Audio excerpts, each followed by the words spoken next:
Guru Vabhishta Supurakam Guru Ganaera Shisha Samushitam Chintya Chintya Samasta Veda Nipunam Shri Rupa Pantanugam Govindam Bidam Ujvalan Varatanam Bhaktyam Vitam Sundaram Vande Vishva Gurun Chadivya Bhagavat Premnoi Bija Pradam Vancha kalpatarubhyascha kirpa sindhubhya eva cha patitanam pavanebhyo vaishnavebhyo namo namaha.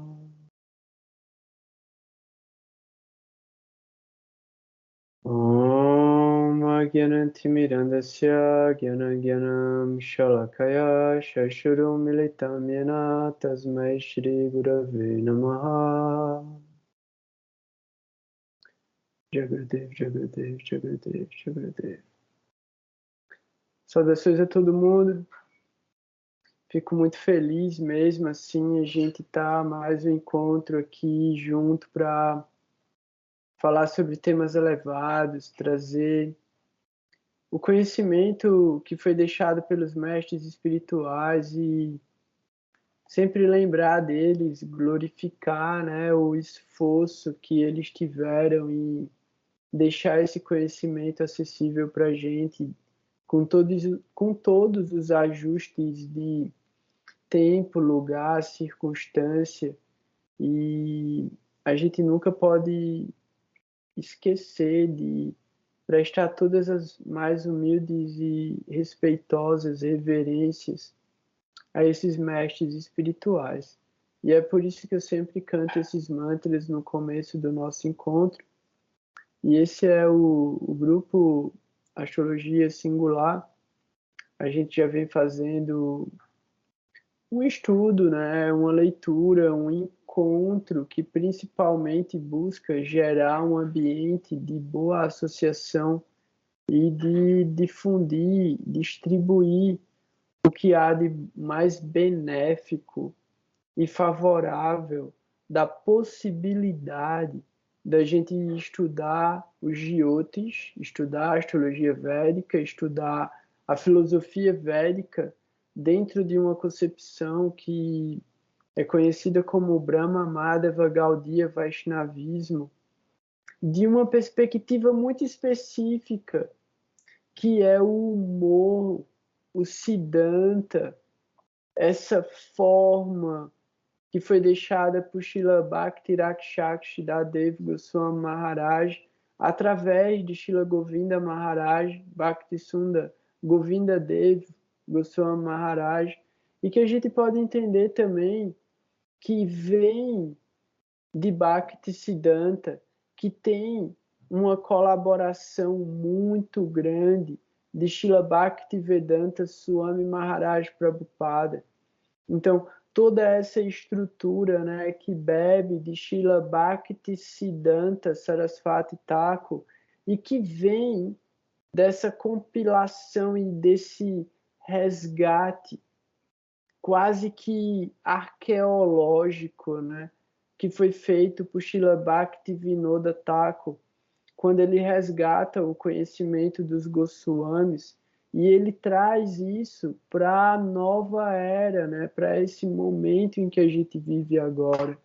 Porque do século XVI, quando Krishna, na forma de Chaitanya Mahaprabhu, vem para esse mundo para revelar o Harinama Sankirtana, ele deixa o conhecimento para os 6 Goswamis, mas a forma como esse conhecimento ele é metodologicamente ensinado, ele parte da prática que foi desenvolvida pelos Goswamis, mas ele se estabelece como uma escola através de Srila Bhaktisiddhanta no final do século XIX. 19? Final do século XIX. Começo do século XX, a gente já tem aí o nascimento, né, o advento das missões Gaudiya Vaishnavas descendentes de Bhaktisiddhanta.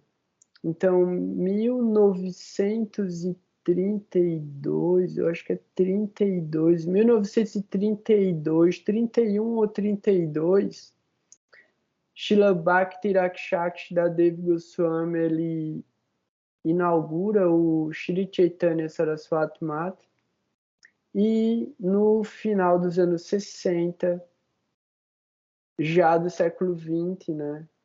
Isso, século XX, Prabhupada, Srila Bhaktivedanta Swami Maharaj Prabhupada, ele inicia a ISKCON, que é a Sociedade Internacional para a Consciência de Krishna. E por que eu estou falando sobre essa concepção, né, específica do conhecimento védico, já que a gente está estudando Jyotish? Basicamente porque a meta é a gente entender que não é possível falar sobre Jyotish sem ter o conhecimento filosófico. Porque a gente está avaliando diferentes tipos de karma. E se a gente pensa em karma, a gente lembra da alma. Porque é a alma que carrega esse karma vida após vida. Um karma bom, um karma ruim, ou mérito espiritual. As três coisas juntas, né? Mérito espiritual, Sukriti, karma bom e karma ruins misturados. E de acordo com as nossas escolhas, as nossas atividades, esses karmas, eles vão dando os resultados ao longo da nossa vida. Então a gente entende justamente que, da perspectiva da alma, essa vida é um episódio da nossa evolução e que, através do conhecimento transcendental e da prática do sadhana, a gente consegue ir resolvendo esses karmas aí é onde está, com o processo de Bhakti Yoga, que é trazido, e aí agora a importância das escrituras, né? O processo de Bhakti Yoga que é trazido por Kapiladeva no Srimad Bhagavatam, que fala sobre o Sankhya, é o mesmo processo que é revelado por Krishna no Bhagavad Gita, e é o mesmo processo que é revelado por Sri Chaitanya Mahaprabhu. Então a gente entende o quê? Que através do estudo e do aprofundamento do conhecimento que já foi deixado por todos esses mestres, a gente se liberta do ciclo de nascimentos e mortes. Porque esse é o objetivo do processo de Bhakti. Não buscar pela liberação impersonalista. A gente não está buscando o Brahman. A gente não está buscando voltar para Tatastha Shakti. A gente quer ir para o plano positivo, a gente quer ir para o plano do infinito, a gente quer ir para o plano do conhecimento e do êxtase. Então esse plano, ele só é possível através desse processo Bhakti Yoga. E aí é engraçado, né? Eu vou até ler aqui, porque eu estava lendo sobre o dia de hoje, né? Que é Shukla Panchami. E aí eu acabei vendo sobre Krishna Panchami também. E uma coisa que fala sobre o Krishna Panchami, que está escrito no Narada Purana, fala que Krishna Panchami é regida por uma forma de Deus, né, Vishnu, que recebe o nome de Hari, Hari com I. E essa interpretação fala que Hari, em sânscrito, significa leão. Hari vem da raiz do verbo ir, H, R com um pontinho embaixo, que significa agarrar ou roubar. Na tradição Vaishnava, significa tirar ou remover o mal ou remover o pecado. A forma de Vishnu significa aquele que destrói o samsara, que é o emaranhado no ciclo de nascimento e morte, justamente com a ignorância, a causa da samsara, do ciclo de nascimento e morte. Nesse contexto, Shiva é conhecido como Hara, então tem aquela forma Harihara. Então Shiva é conhecido como Hara, que significa capturador ou destruidor. Isso é usado no mantra Hare Nam, Hare Nam, Hare Namaiva Kevalam, Kalo Nastyeva, Nastyeva, Nastyeva Gatiranyata. Isso significa, nesta era de Kali, o único meio de libertação é o canto do santo nome do Senhor. Não há outro caminho, não há outro caminho, não há outro caminho. E aí, o que é que há de mais interessante ainda sobre isso, né? A gente vem já falando há bastante tempo sobre essa importância de entender a necessidade, né, de gerar mérito espiritual. E esses dias, numa das aulas que eu estava assistindo, uma devota falou uma frase genial, assim: sem humildade, a gente não é capaz de perceber a necessidade da misericórdia. Então, que a gente sempre tenha consciência da necessidade da misericórdia para poder avançar. Que a gente possa se colocar nesse lugar de realmente entender como Arjuna no Bhagavad Gita, ele fala: eu perdi a minha capacidade de pensar e de tomar decisões. Krishna, por favor, me oriente, me guie. Então a gente tem que estar nesse lugar perante o mestre espiritual, tipo, eu perdi a minha capacidade de tomar decisões e de seguir com a minha vida. Por favor, me oriente. E a partir dessa rendição, a gente é capaz de se libertar do nosso karma, porque é isso que Krishna garante. A partir da sua entrega, eu me responsabilizo por você.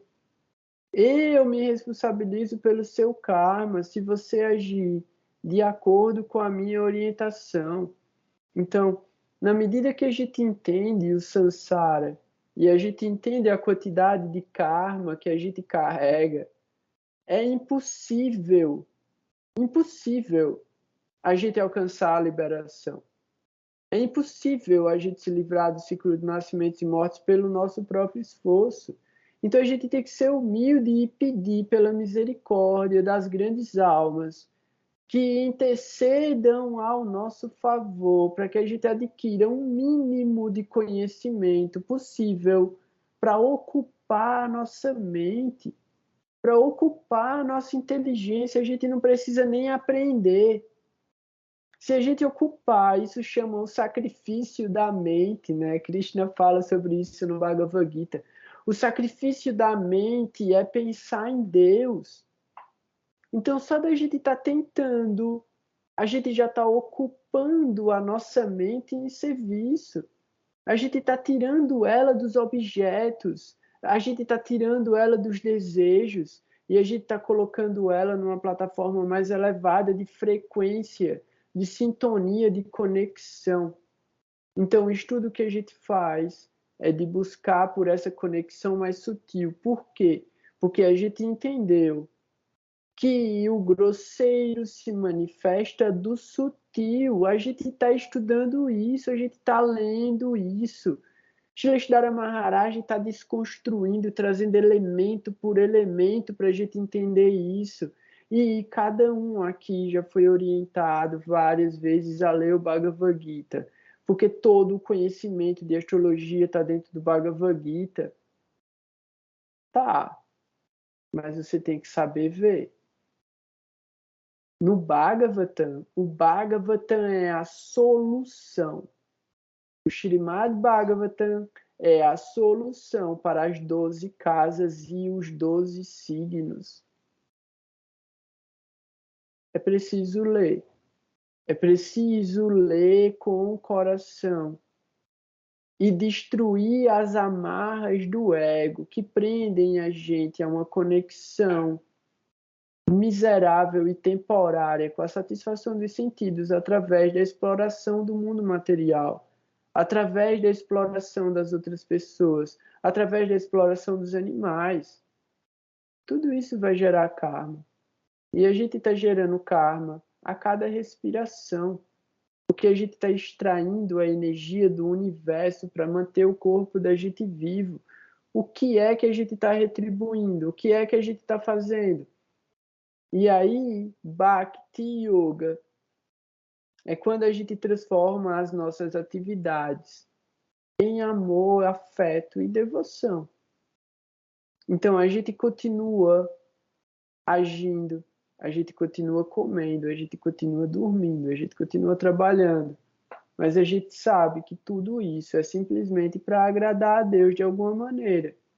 Então é difícil, mas na medida da nossa capacidade, e aí é como Matsuda Maharaj falou, né? Se a gente souber 2 palavras, a gente tem a obrigação de ensinar essas 2 palavras. Então, nem erudição está sendo cobrado sinceridade. E é isso que Gurudeva diz que é o mais importante. O mais importante é a sinceridade. Então ele nunca cobrou erudição de ninguém. Ele nunca exigiu erudição de ninguém. O que ele se sentia muito satisfeito era com a sinceridade dos devotos. Com esse lugar de se colocar a serviço, tanto uns dos outros, né, os irmãos espirituais, quanto a serviço de todas as outras pessoas, entendendo que o nosso maior serviço para a humanidade é revelar a consciência, porque a gente está na era de Kali, o mundo não vai ficar melhor. A gente tem que oferecer às pessoas a oportunidade de ir para o mundo transcendental, revelando para elas o objetivo da alma. Esse é o maior benefício que a gente pode fazer. E esse é o serviço que Prabhupada pediu, que Gurudeva pediu, que Bhaktisiddhanta pediu, que Bhaktivinoda Thakur pediu, que Chaitanya Mahaprabhu pediu. Distribuam os santos nomes e cantem os santos nomes. Se a gente fizer isso, a vida espiritual está garantida e todo o resto é um processo de purificação. E aí, só para começar a leitura, mas trazendo uma boa notícia de alguma maneira, em algum momento isso vai se tornar uma boa notícia, se não for uma boa notícia agora. Uma das coisas que eu ouvi assim, né, nesse tempo que eu fiquei com o Matsuda Maharaj nesses dias que ele teve aqui no Brasil, ele contou uma história, né, que uma devota perguntou para ele uma vez assim: eu achei que quando eu virasse devota, quando eu recebesse iniciação, a minha vida ia melhorar. Mas se for pensar, talvez ela tenha até piorado. Por que que isso acontece? Por que que Krishna faz isso com a gente, né? E aí poderiam ter várias interpretações filosóficas muito malucas e muito profundas para explicar isso. Mas o Matsuda Maharaj ele falou de uma maneira muito clara, muito simples, muito objetiva e muito racional, assim. Ele disse: imagine que a roda do karma ela está girando há milhares de vidas para você. A roda do samsara, do ciclo de nascimentos e mortes, essa roda ela está girando há milhares de vidas. E aí nessa vida você fez a escolha de mudar de direção ou de parar essa roda. Ela continua na inércia. a energia que faz ela girar continua agindo. E você precisa se esforçar muito para frear esse karma que continua vindo, ou para mudar a direção dessa roda. Então, a gente que inicia, né? E aí a gente inicia há 10 anos, 20 anos, 30 anos, 40 anos, isso é o início. Porque uma vida não é suficiente para a gente calcular o tempo para a alma, porque a alma é eterna. Então, se a gente passar 80 anos praticando vida espiritual, isso é o início, isso é um tempo irrisório para a alma.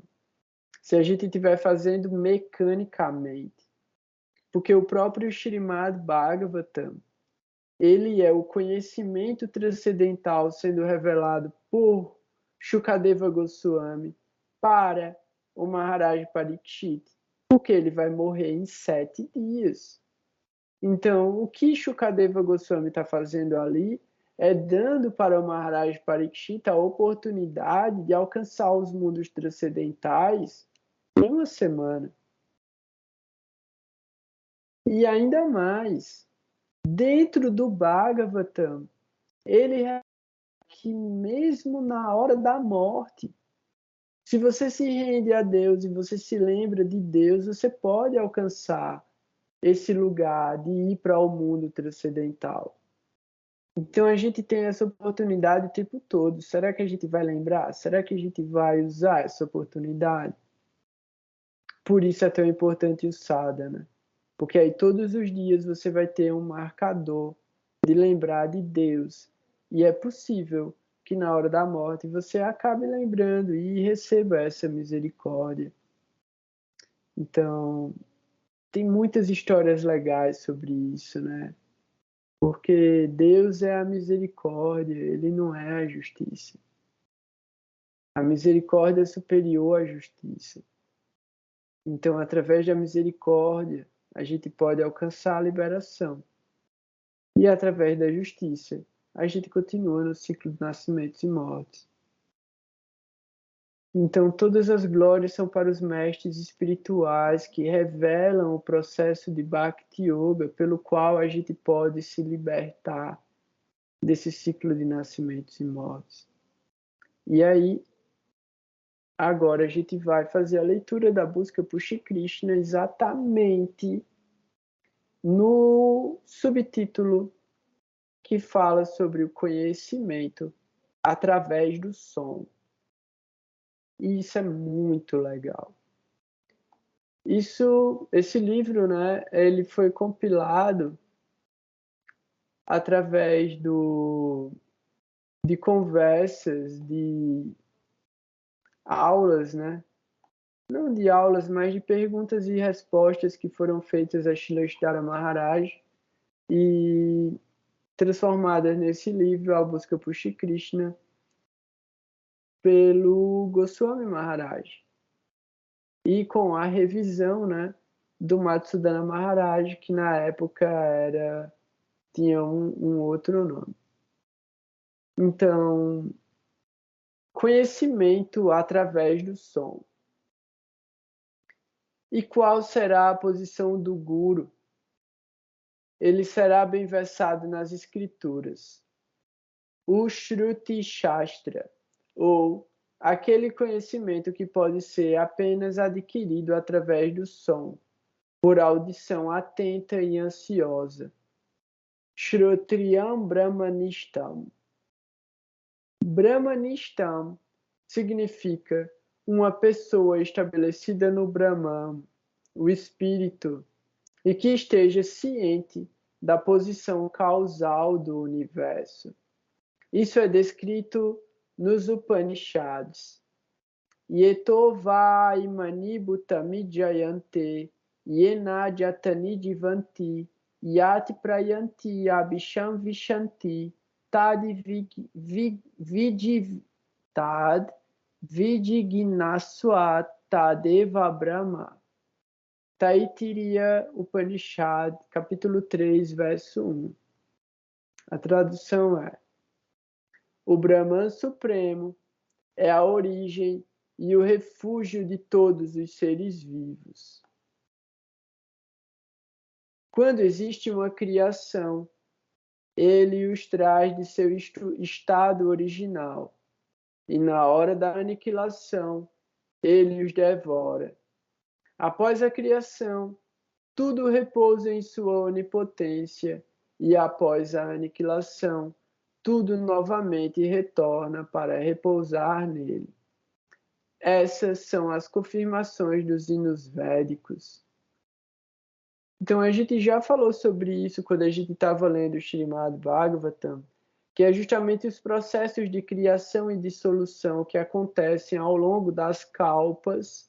Então são os dias de Brahma, a vida de Brahma e depois a Mahavinash, que é quando tudo volta para o corpo de Mahavishnu.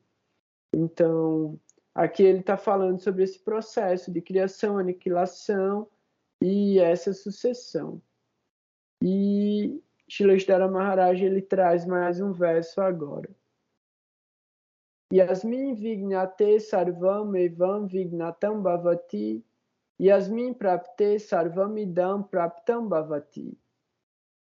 Conhecendo, tudo é conhecido. Obtendo, tudo é obtido. Chegamos ao ponto de indagar sobre o Brahman, o maior, o princípio todo acomodante que, ao ser conhecido, nos permite conhecer toda e qualquer coisa. E isso é possível, não é impossível. Os Upanishads dizem: se você quiser conhecer algo, então conheça o todo. E qual é a natureza do todo? Tudo vem dele. Tudo está sendo mantido por ele e, novamente, tudo entra nele. Isto é Brahman. Assim, tente conhecê-lo. Se você puder conhecer isto, tudo lhe será conhecido. Isso também é explicado no Srimad Bhagavatam, quarto canto, capítulo 31, verso 14. Yata taromula nishechashena tripyanti tad skanda bujopashakaha pranoprahashrakchayatendriyanam tataiva sarvahanam achuteja. Tal como quando você rega a raiz de uma árvore, toda a árvore é alimentada. E tal como quando você fornece alimento ao estômago, todo o corpo é alimentado. Do mesmo modo, se você obtiver conhecimento da causa primária, Brahman, conhecerá toda e qualquer coisa. A fé nisso chama-se Shraddha. O Vedanta Sutra, a própria essência dos Vedas, diz: Atato Brahma Jignasa. Agora que você encerrou as atividades fruitivas recomendadas na seção Karma Kanda dos Vedas por Jaimini, pedimos que indague sobre o Brahman. Esse verso é extremamente importante, porque ele traz aqui um grande personagem já conhecido do nosso estudo de astrologia, Jaimini. Eu falei, e aí fica a dica e o convite, né? Eu falei sobre Jaimini no sábado. A gente está fazendo um encontro no sábado, está trazendo conteúdo muito legal no sábado. Já coisas que não foram tratadas nos grupos anteriores aqui das quartas-feiras. Então, quem quiser entrar no grupo de sábado, manda uma mensagem. A gente falou sobre o quê? A gente falou que Parashara Muni, o escritor do Parashara Horashastra, o criador, né, da ideia que a gente entende como Jyotish, ele é o pai de Vyasadeva e ele é o mestre de Jaimini e de Maitreya. Então, quando a gente vê E eu já falei sobre isso várias vezes, né? Karma Kanda. Karma Kanda são as ações fruitivas. Onde estão as ações fruitivas? Terceiro capítulo do Bhagavad Gita, Karma Yoga. Para que serve Karma Yoga? Para purificar o karma. Queima karma ruim, gera karma bom. Você ganha benefícios nessa vida e na próxima vida. Beleza, é isso que Jaimini orienta a ser feito e é isso que os Vipras fazem. E aí eu falei sobre os Vipras e os Vaishnavas 2 semanas atrás, nos encontros do sábado, quando eu estava lendo o comentário de Srila Prabhupada para o primeiro canto do Srimad Bhagavatam, quando ele fala sobre o nascimento do Maharaj Parikshit, e ele compara os astrólogos materialistas com os astrólogos transcendentalistas. Então, ele chama os astrólogos materialistas de Vipras. E esses Vipras eram pagos pelo governo para fazer atendimento para as pessoas de graça, para beneficiar a vida dessas pessoas e elas pudessem ser mais felizes. Porque esse é o papel do rei. O papel do rei é cuidar da população, o papel do rei é favorecer a população. Beleza, os Vipras estão errados? Não, eles não estão errados, eles estão trabalhando para o rei.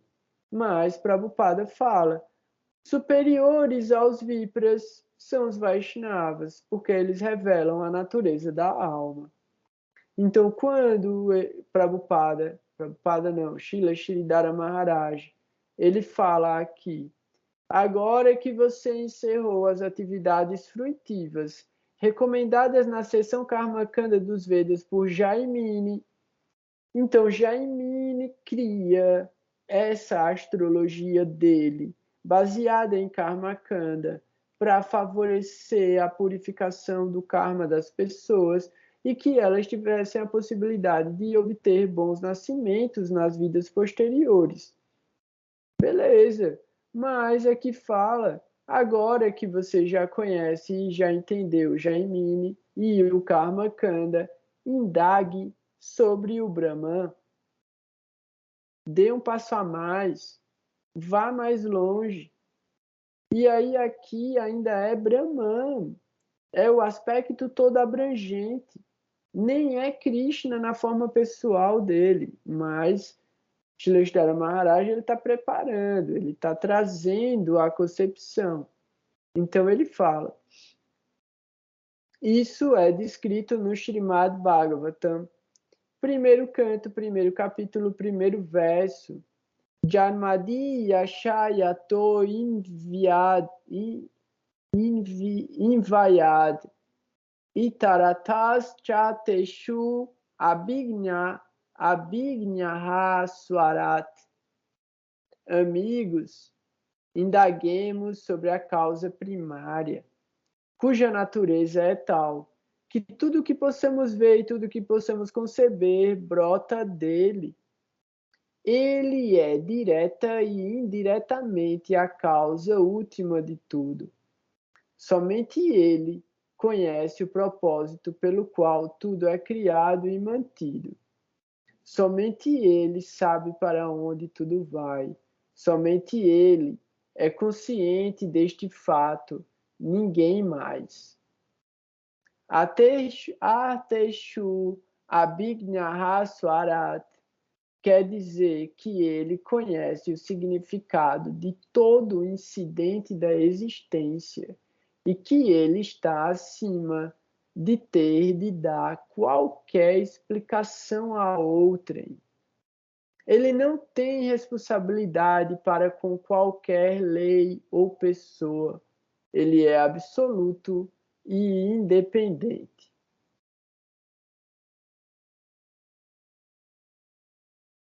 Pronto, eu vou ler mais um pedacinho, que é um outro subtítulo, mas é pequenininho, e aí a gente vai partir para o Graha Sutras.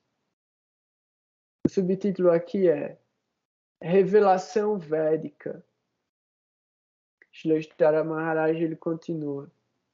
E como você sabe disso?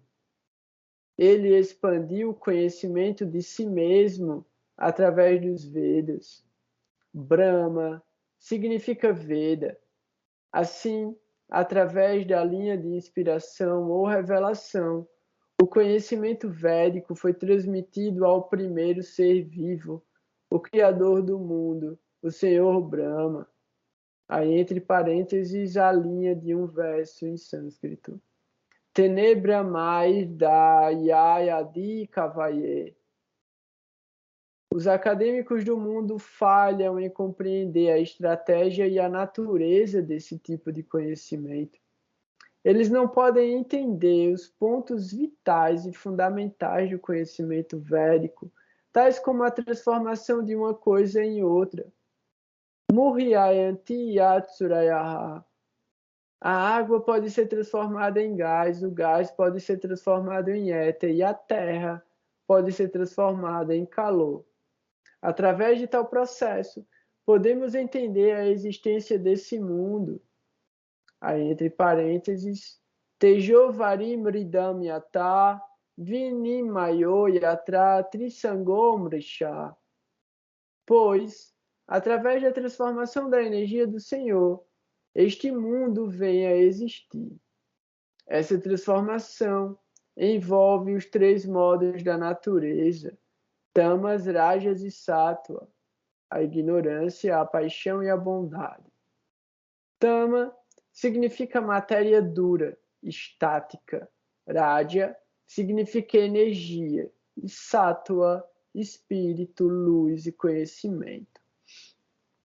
Assim, esse mundo foi criado através da transformação. Em sua morada, que é iluminada pelo raio de seu próprio conhecimento, não há possibilidade de decepção ou de desentendimento.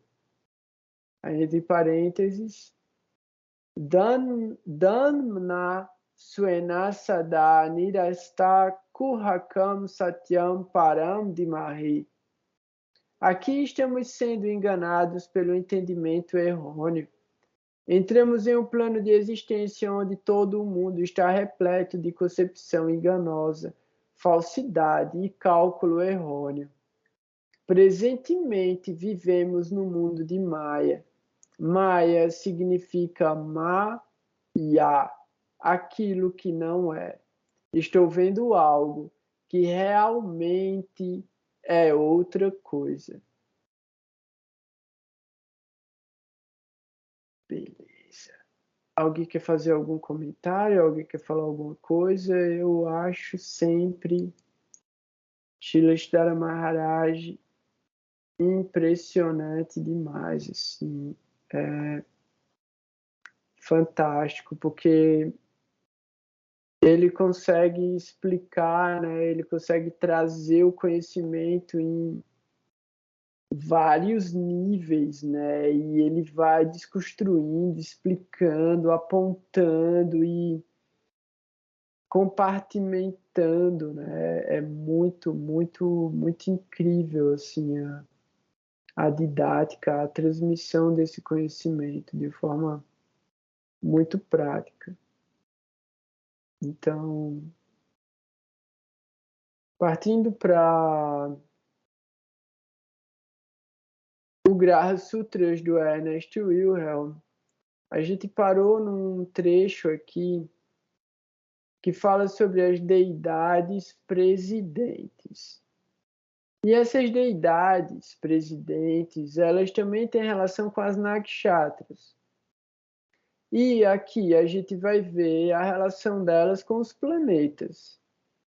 Então, tem o verso 18 do Brihat Parashara Hora Shastra, que aqui está traduzido, né? E a gente sempre tem que entender que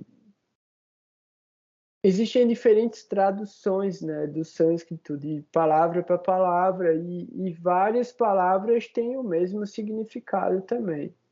Então, o verso é o seguinte: Vani, o fogo, Ambu, água, Sikidja, Vishnu, Vidauja, que é Indra, Sati e Ka, que é Brahma. Ó duas vezes nascido, a partir do Sol e os outros grahas, em sua ordem, são conhecidos os Devas.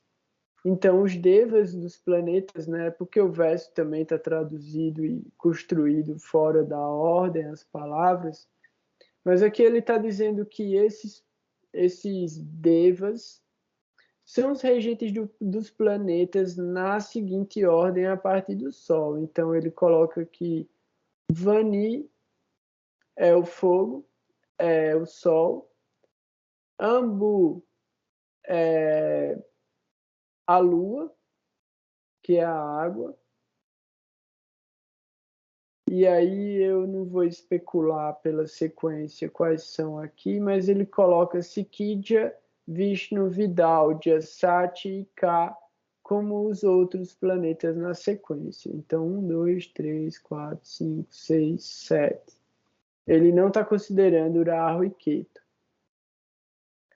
O Ernest Wilhelm ele traz no texto dele agora. Os grahas são considerados sob o poder operacional de várias divindades. Mais de uma divindade opera através de cada um dos grahas. Portanto, existem aparentes contradições em diferentes textos. Não é que estes textos se contradigam, mas em diferentes níveis de existência e atividades existem divindades diferentes. Então, para cada planeta, para cada signo, para cada nakshatra, vão existir divindades diferentes que atuam de maneiras diferentes. O arranjo mais útil das divindades é dado por Brihadarashara Shastra e Upadesha Sutras de Jaimini. As divindades que operam através dos grahas para estabelecer e manter a criação são aquelas fornecidas por Brihadarashara Shastra. As divindades relacionadas aos grahas nos Upanishad Sutras são aquelas que indicam os diferentes tipos de caminhos espirituais aos quais o buscador da verdade pode se dedicar. Beleza, então, ó, as divindades que operam para estabelecer e manter a criação estão no Horashastra, e as divindades que falam sobre os caminhos espirituais estão no Upadesha Sutras. E aí continua. Aqui, em grande parte, mas não totalmente, ignoraremos o arranjo de divindades dado por Upadesha Sutras e nos concentraremos em descrever as divindades dadas por Brihadarashara Shastra, justamente com alguns pensamentos extras, conforme necessário para um estudo completo. Então ele só não vai se aprofundar. A gente pode procurar esse texto, Upadesha Sutras, e fazer um estudo depois também, procurando sobre essas deidades. Então fica para vocês me lembrarem de pesquisar sobre isso e trazer no outro momento para a gente acrescentar dentro do estudo, né, dos planetas. Ele começa com Vani, Agni, o Sol. Vani significa literalmente transportador e alude à ideia de que o fogo transmite aquilo que queima para os reinos dos deuses. Por isso, as oferendas de fogo. Esse fogo é conhecido como Agni. Agni e Vani são os nomes para esse mesmo fogo. Como o fogo está escondido na madeira, Agni representa o espírito escondido na matéria. Agni é a luz cósmica que permeia todas as coisas, sendo assim o suporte de todas as coisas. Retornar a essa luz é perder a forma, assim como os sacrifícios que são consumidos no fogo. Agni, como a divindade que preside o sol, queima em sacrifício as coisas das quais é necessário remover necessariamente para que se torne um ser maior. Sacrificar é desistir de algo pequeno, algo que se pode dar ao luxo de desistir. Embora a desistência possa ser dolorosa para alcançar algo maior. Os sacrifícios exigidos pelo sol são, portanto, a porta de entrada para maiores oportunidades. Falar um pouco sobre a pergunta da Devarani, né, antes de a gente colocar para gravar sobre o sol. Bem interessante. Ambo, lua. Ambo é água. Sendo a força cósmica que cresce tudo o que é. Então, a força cósmica que faz crescer é a água.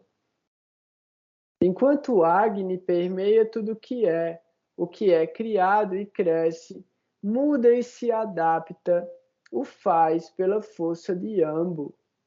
Ele é, portanto, o senhor de todas as forças criativas. Então coloca também que as forças criativas são emocionais, porque a água rege as emoções, né? O que é criado e o que cresce deve morrer e decair.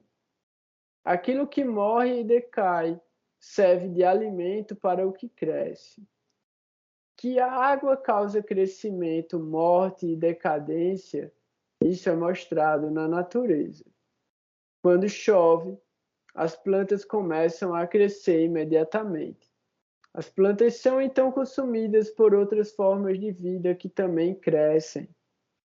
Após a expiração da vida, quanto mais água a planta morta ou a forma de vida animal for exposta, mais rapidamente ela se deteriora, sendo a água o solvente universal.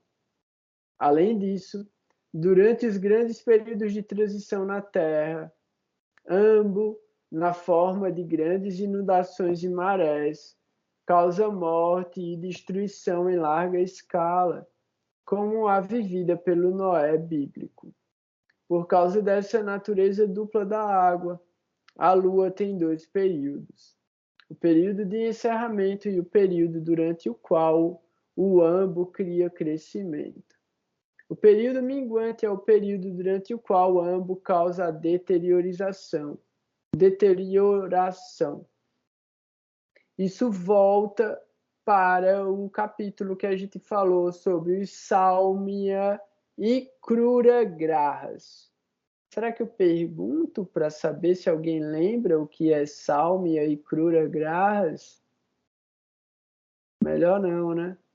Então, os planetas cruéis, Krura, e os planetas bondosos, Sálmia. Quando a gente leu sobre a Lua lá, falava que a Lua é Sálmia quando está crescente e Krura quando está minguante. Então ela é Sálmia quando ela está Shukla e ela é Krura quando ela está Krishna Paksha. E exatamente isso ele está explicando aqui. O período de crescimento, o período de encerramento, né? Mas eu acho que é o período de desenvolvimento, é o período de crescimento da luz, e o período minguante é o período de deterioração. Ambo, a água, sendo uma divindade, não apenas governa a força da água, mas também a força da consciência, que causa o crescimento e o abandono de todas as coisas em nossa vida. Quando mantemos fortemente em nossa consciência algum desejo, ambição ou objetivo, a força de Ambo faz com que aquilo que mantemos em nossas mentes se manifeste em nossas vidas. Quando já tivemos o suficiente de algo, nossa consciência a liberta e Ambo lhe permite sair de nossas vidas. Varuna. Varuna é outra divindade associada à lua. Varuna significa todo o céu envolvente e refere-se ao deus do firmamento, que colocou, de acordo com o Rig Veda, as nakshatras nos céus. Na mitologia posterior, Varuna é considerado o deus dos oceanos e da água. Nesse caso, ele deve governar ambos. Na mitologia védica mais antiga, ele não está fortemente associado à água, portanto, não é idêntico a Ambo.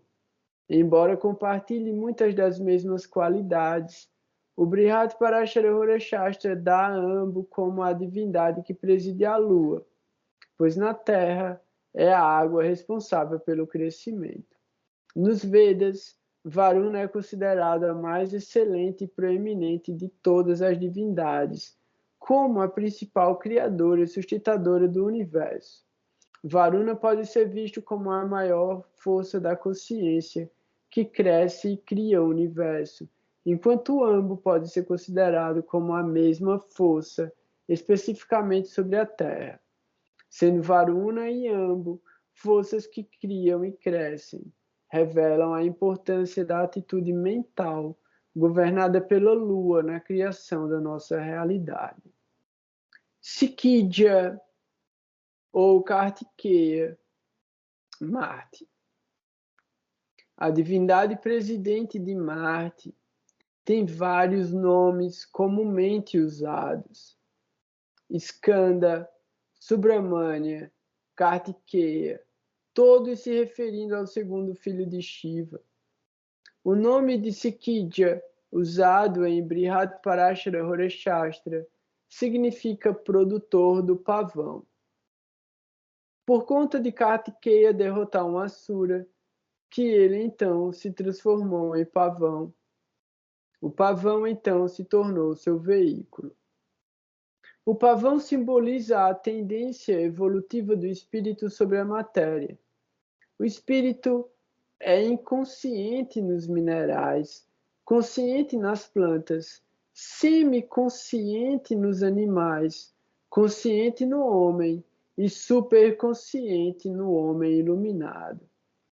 Que Kartikeya trouxe o pavão e que ele monta no pavão revela que ele é o mestre do processo natural da evolução. Há uma ordem natural nessa evolução que, como a matemática é perfeita em sua lógica. A lógica é o meio pelo qual Marte chega ao conhecimento, e a lógica é uma parte muito importante do processo espiritual, pois o próprio processo de evolução segue um padrão de lógica ordenada. O grande astrólogo e guru Sri Yukteswar, que é o mestre do Paramahansa Yogananda, enfatizou a importância da lógica ao dizer sobre assuntos espirituais que, se não são lógicos, não são verdadeiros. O próprio processo de nossas experiências terrenas que nos iluminam é governado por Marte, que é Kuja, nascido da Terra.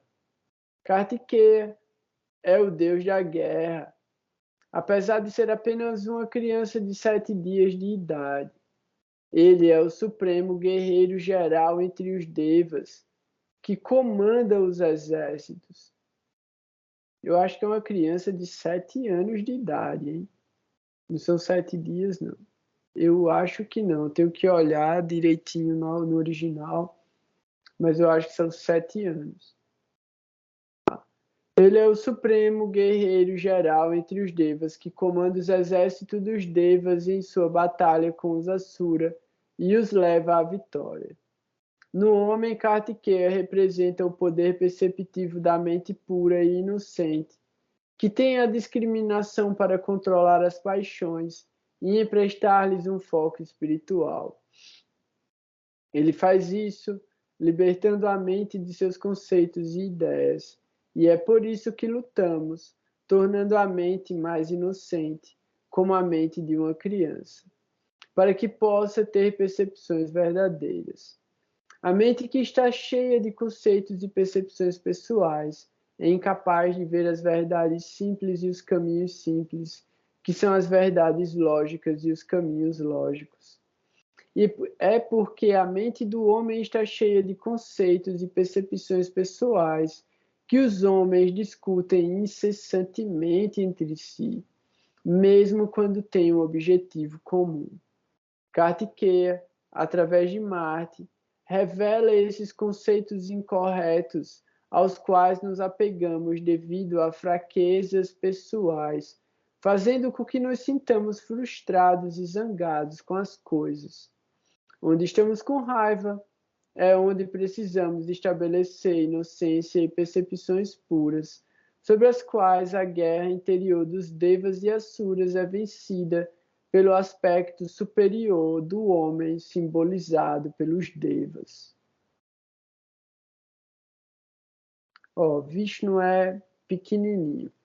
Vishnu, Mercúrio. Vishnu é considerado como um aspecto absoluto de Deus, que manifestou uma parte de si mesmo como todo o universo criado.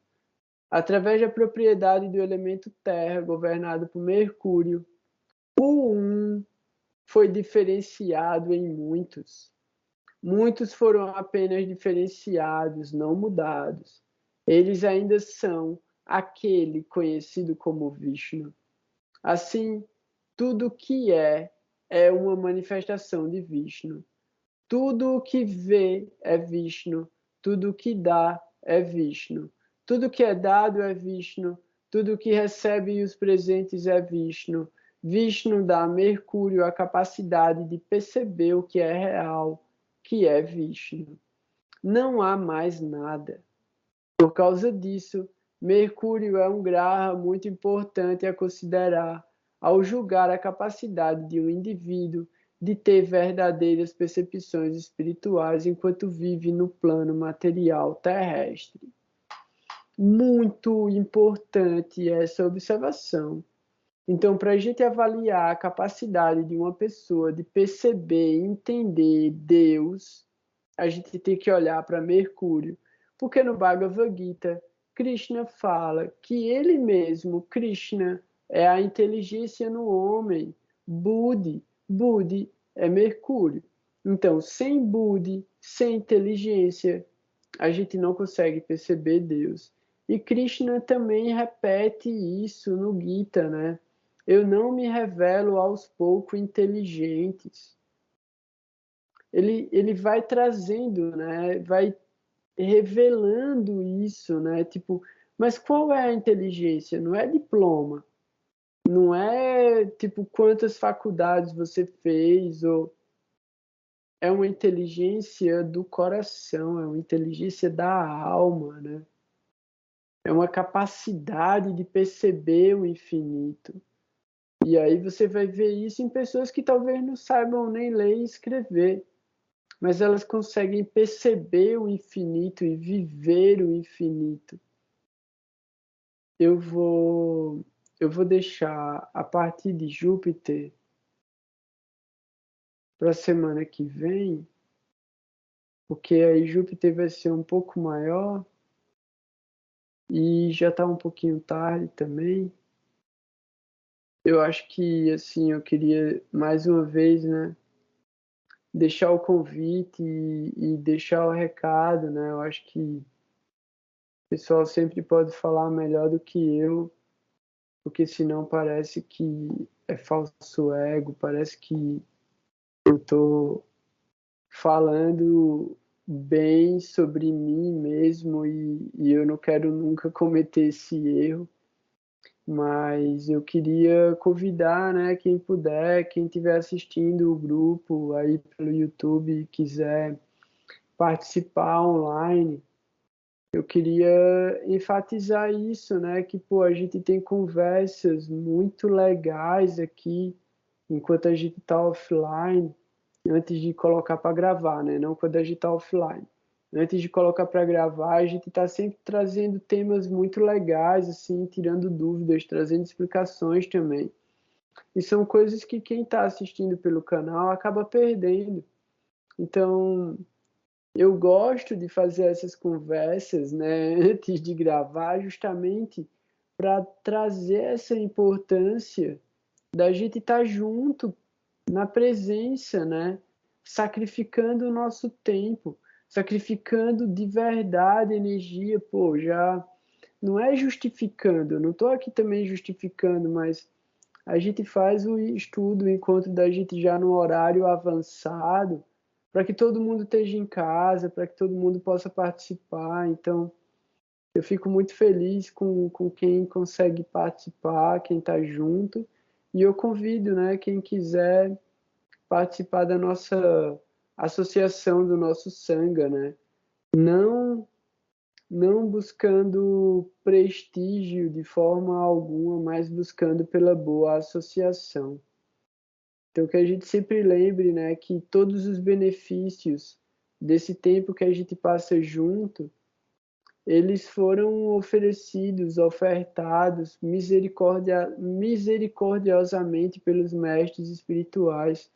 Então, que a gente sempre lembre de glorificar eles e de oferecer todo o nosso respeito. Então, mais uma vez, eu agradeço a vocês por me darem a oportunidade de estar aqui, de representar os mestres espirituais, de trazer o conhecimento na minha capacidade, na minha limitação, e que vocês sempre se beneficiem disso, né? Porque eu me beneficio muito. Então, que Gurudeva sempre possa também estar satisfeito e feliz com esse serviço que a gente está tentando fazer, que a gente leve esse conhecimento para o máximo de pessoas que a gente puder, que a gente também, né, na medida da nossa possibilidade e capacidade, a gente busque por mais conhecimento e mais associação. E eu desejo de verdade que todo mundo aqui tenha bons dias até nosso próximo encontro e sempre, né? Sempre tendo o ajuste adequado para perceber que o meio ambiente é sempre favorável para a nossa evolução. Então, meu grande abraço para todo mundo. Por favor, me perdoem pelas minhas ofensas. Que a gente se encontre muito em breve de novo. E é isso, galera. Um abração. Hare Krishna. Vanchakalpatarubhyascha Kirpasindubhyaeva cha Patitanam Pavanebhyo Vaishnavebhyo Namo Namaha. Om Agyanantimirandasya Gyanagyanam Shalakaya Shashuru Militam Yana Tasmai Shri Gurave Namaha. Jai Gurudev, Jai Gurudev, Jai Gurudev. Hare Krishna, um grande abraço para todo mundo. Tamo junto, galera. Até mais.